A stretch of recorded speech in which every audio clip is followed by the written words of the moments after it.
We do is bring it out onto our shearing board. Now, underneath the sheep is called the belly wool. It is, because they lay down every night, it is slightly inferior in quality, that wool. So that actual little piece there is taken and put to one side. The rest of the wool is then shorn off in one piece and then put onto the wool table. So you'll see that I do that. Now, we can tell the age of our sheep by just looking at their mouth. So I'll open this one's mouth up and you'll see that it has 4 lovely big teeth on the bottom. On top, no teeth at all. Just a gum. So sheep only have bottom teeth. Now when they're 1 year old or just when they're finished being a lamb, their baby teeth fall out and they start to get 2 big teeth every year till they're 4 year old, one either side.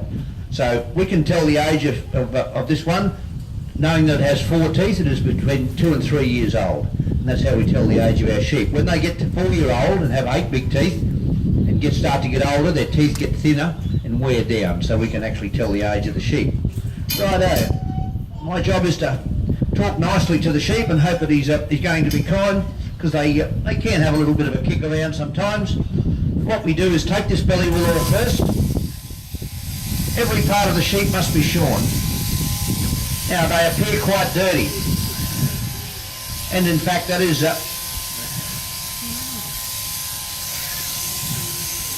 only dust on the back of the sheep.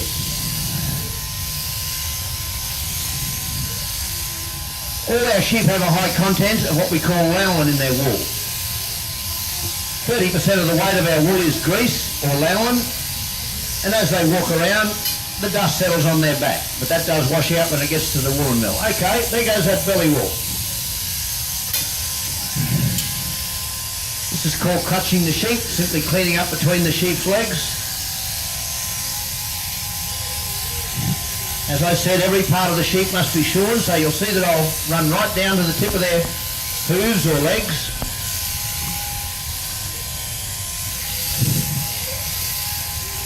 And this is where you start to see the better of this lovely merino wool. You can see how lovely and white it is. So when we're taught to shear, we shear virtually every sheep exactly the same.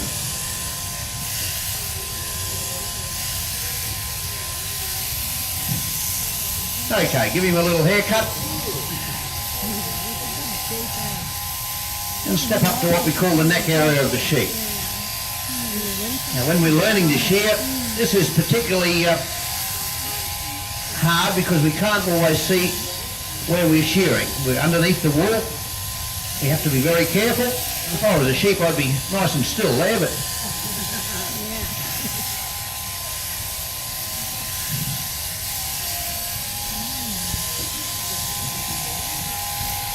so virtually we shear every sheep very, very close to exactly the same.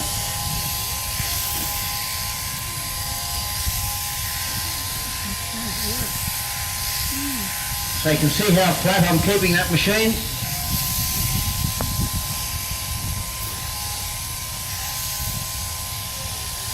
This is called the long row area, and this is where most of the wool will come off the sheep.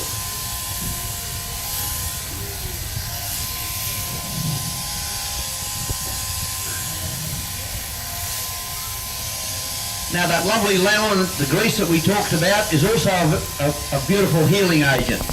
And if there are any little nicks on the sheep, they heal very, very quickly. We sometimes cut ourselves, but the lanolin helps actually heal our cuts as well.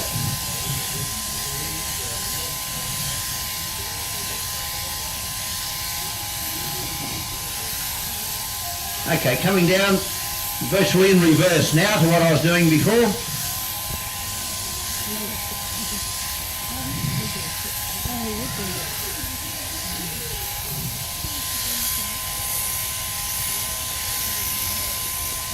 You can see that once you have the sheep lovely and comfortable, they don't seem to mind at all. Now a sheep like this, in a shearing shed, I would probably shear in between 2 to 3 minutes. Just slowed it down a little bit today.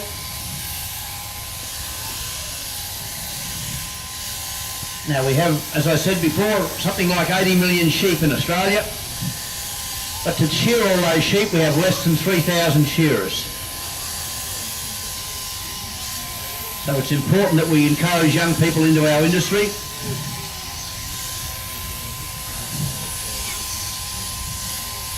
Now we normally just shear our sheep once a year, as I said. This one is a little bit short, but what I'm going to do now is hop downstairs and put the wool on the table. So if you could imagine it, that's what you'd look like after a $3 haircut.